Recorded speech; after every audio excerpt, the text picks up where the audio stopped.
राहुल गांधी का सियासती गेम जो वेस्ट बंगाल के अंदर चल रहा है उसके अंदर बहुत तरीके की कंट्रोवर्सीज सामने आ रही हैं।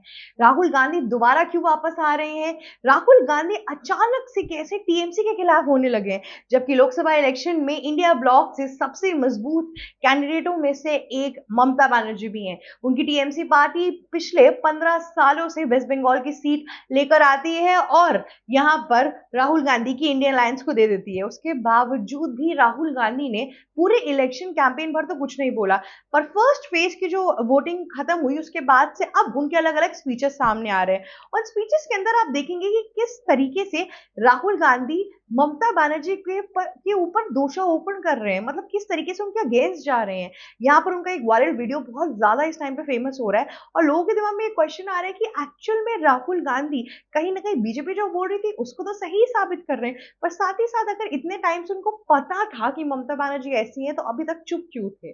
बंगाल में किसी को रोजगार चाहिए तो फिर कोई ना कोई रिश्तेदारी टीएमसी में होनी पड़ेगी, नहीं तो नहीं मिलने वाला।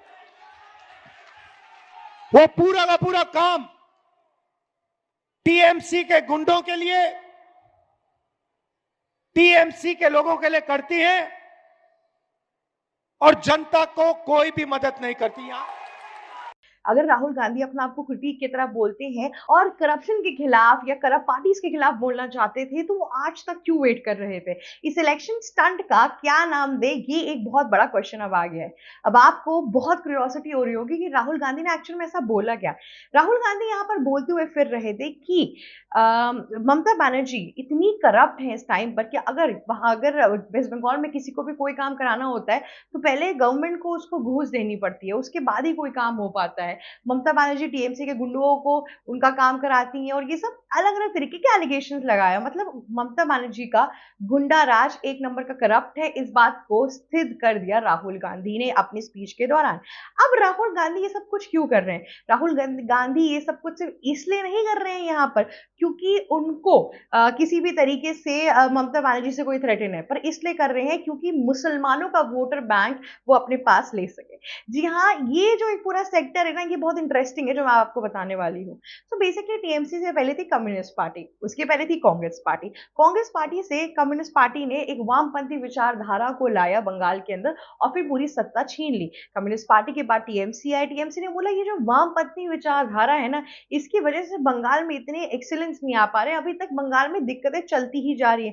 तो फिर एक जगह पे देखा गया तो फिर टीएमसी ने फिर आपकी कम्युनिस्ट पार्टी से पूरा राज छीन लिया। अब वापस से टीएमसी का जो पूरा मुद्दा जो उनका मेजरली माइनॉरिटीज पे वो फोकस करती थी, मुसलमानों का जो भरोसा है उनके ऊपर से उठने लगा, तो इसका फायदा उठाने के लिए राहुल गांधी और पूरी कांग्रेस आ चुकी है। कांग्रेस के जितने भी नेता हैं उनका ये मानना और विचार है यहाँ पर कि अगर मुसलमानों का भरोसा टीएमसी से उठने लगा तो उनके पास एक प्राइम, कहते हैं ना कि नंबर वन टॉप लिस्टर एक पार्टी होनी चाहिए जिस पर वो दोबारा भरोसा कर सके। यहाँ पर इससे क्या होगा कि कांग्रेस इलेक्शन जीते या ना जीते, पर ऑपोजिशन के अंदर वो अपनी जगह बनाना शुरू कर देगी, राइट। तो इसीलिए वो यहाँ पर राहुल गांधी मौके का बिल्कुल ही फायदा उठाकर आ चुके हैं। राहुल गांधी ने जिस तरीके से यहाँ पर कंप्लीटली अगर आप देखेंगे तो एक तरीके का जाल बिछाया है मुसलमानों के लिए कि आप आइए, आप मेरे साथ रहिए। उन्होंने अपने स्पीच में यही बोलने की कोशिश की है कि ममता बनर्जी भी करप्ट है, बीजेपी भी करप्ट है, आप बस इतना ट्राई करिए कि आप कांग्रेस के पास आइए, क्योंकि कांग्रेस के राज में इंदिरा गांधी से लेकर मनमोहन सिंह तक आपने बहुत ही लुत्फ उठाए, आपको कभी कोई दिक्कत नहीं आई है। और ये एक चीज है, इस चीज का मतलब एक एग्जाम्पल के तौर पर भी राहुल गांधी एक तरीके से अपना पूरा एंसेस्ट्रल जो कार्यकाल रहा है उसको भी सिद्ध करने की कोशिश कर रहे हैं। अब देखिए, मुसलमानों का वोट कांग्रेस के पास जा सकता है, इसके बहुत हद तक चांसेस भी हैं, पर मुसलमानों का वोट इतना ज्यादा बढ़ गया है कि ममता बनर्जी ऑलरेडी बहुत संकट में। तो बेसिकली मुसलमान 30% है, ठीक है। अब 30% में से आप मान लीजिए कि 2-3% भी बाबरी मस्जिद की जो स्थापना कराने वाले हुमायूं कबीर है वो लेकर चले गए, तब फिर ओवैसी साहब भी इलेक्शन में कंटेस्ट कर रहे हैं, वो अलग सीट लेके जाएंगे। उसके बाद से कम्युनिस्ट पार्टी दोबारा से रिवाइव होने लगी है बंगाल के अंदर, उन लोगों ने वापस से कैंपेनिंग शुरू कर दी है और जोरों शोरों से तैयारियां कर रही है। अब वामपंथी विचारधारा की ज्यादा क्रेडिबिलिटी है रादर देन कांग्रेस पार्टी को वोट करने से। कम्युनिस्ट पार्टी उन लोगों की नोन है, लोगों का उनके तरफ पूरा का पूरा, कहते हैं ना कि एक तरीके की वेव है, इन्फ्लुएंस है उन लोगों की। साथ ही साथ कम्युनिज्म एक ऐसी चीज चीज़ है जो इंडिया की सिर्फ बंगाल स्टेट में फॉलो नहीं होती है, पर और भी स्टेट्स में फॉलो होती है। केरला एक बहुत प्राइम एग्जाम्पल है वहाँ पर। अभी भी वहाँ पे कम्युनिस्ट की ही सरकार है। तो उस हिसाब से अगर आप देखेंगे तो कम्युनिस्ट पार्टी का भी अगर वो भी 5 से 6% वोट लेकर जा सकती है, ठीक है। अब इन तीनों ने ऑलमोस्ट कहीं ना कहीं ममता बनर्जी के 10 से 11% वोट तो मुसलमानों में से काट दिए। अब अगर कांग्रेस भी आ गई तो कांग्रेस के पास कितने बचे? उन सब में से आप मान लीजिए कि करीबन 25-26 के आसपास परसेंटेज में वोटर बैंक बचा उनके पास। अब उसमें से भी कांग्रेस पार्टी कुछ मार लेगी। तो इसीलिए क्या हो गया कि एक थाली के इतने ढेर सारे खाने वाले हो गए ना कि लोगों को समझ नहीं आ रहा कि अब करना क्या है। इस टाइम पे वेस्ट बंगाल का जो पूरा आंकलन है वो कोई कर ही नहीं पा रहा है। सबसे जो राइजिंग पार्टीज हैं उसमें बीजेपी और वर्सेस टीएमसी ही है। और उसके अलावा भी टीएमसी का जो वोट शेयर है उसमें बहुत लोग झपट्टा मारने के लिए आ गए हैं। लेकिन बीजेपी को इससे कोई फर्क नहीं पड़ेगा अगर कांग्रेस पार्टी आ भी गई तो, क्योंकि कांग्रेस पार्टी मुस्लिमों पे वार करेगी, मुस्लिमों का वोटर बैंक लेने की कोशिश करेगी। बीजेपी ने कभी मुस्लिमों पर टारगेट ही नहीं किया। हालांकि पिछली बार 20 से 30% मुसलमानों ने आपके ममता बनर्जी को ही वोट किया था और कुछ बचे हुए 5 के आसपास परसेंट लोगों ने जाकर बीजेपी को वोट किया था। तो पीएम नरेंद्र मोदी और बाकी लोग जितने भी आंकलन उन्होंने किया उनको समझ में आया कि वेस्ट बंगाल से उनको मुस्लिमों का वोट आने ही नहीं वाला है, इसीलिए वो अपेक्षाएं नहीं कर रहे। आपने नहीं देखा कि योगी आदित्यनाथ, हिमंत बिस्वा शर्मा, रवि किशन, ये सब लोग जब आते हैं तो लोग यही बोलते हैं कि अगर आपको हिंदुओं को बचाना है, आपको सनातन धर्म को बचाना है तो आपको बीजेपी को ही वोट करना चाहिए। हमेशा उनके दिमाग में यही एक चीज और यही एक बात डालने की कोशिश की जाती है यहाँ पर।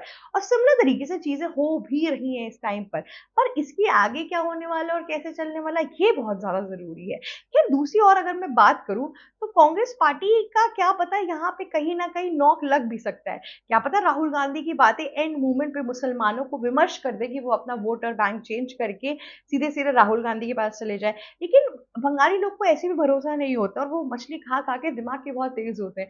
वो राहुल गांधी की पूरी स्ट्रैटेजी यहाँ पे समझ रहे हैं।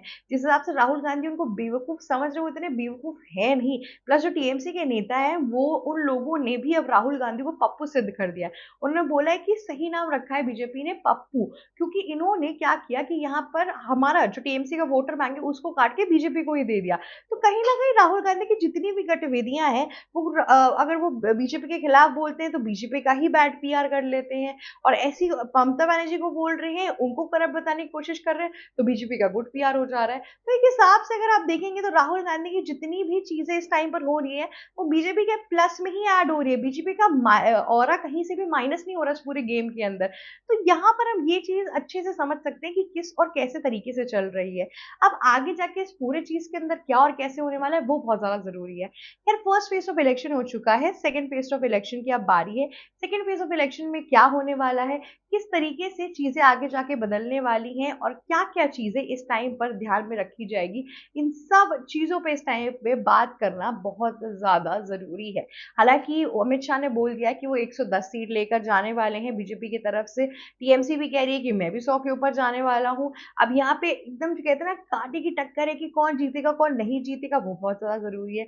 हालांकि नंदीग्राम जैसे एरियाज में जो आपकी इलेक्शन फेज में पहले इलेक्शन फेज में चले गए, पर भवानीपुर जैसा मेजर कॉन्स्टिट्यूएंसी अभी भी बचे हुए हैं और अब ये सेकंड फेज ऑफ इलेक्शन में आएंगे। भवानीपुर के ऊपर सबकी नजर अटकी हुई है क्योंकि वहां से खुद स्वयं sitting chief minister Mamata Banerjee लड़ रही है और उनके वर्सेस इस टाइम पर शुवेंदु अधिकारी हैं। पिछली बार लोकसभा इलेक्शन में नंदीग्राम में शुवेंदु अधिकारी ने ममता बनर्जी को हरा दिया था, फिर उन्होंने भवानीपुर से कंटेस्ट किया और फिर वो वहां से जीत कर फिर वो पार्लियामेंट में चीफ मिनिस्टर की तरह गए।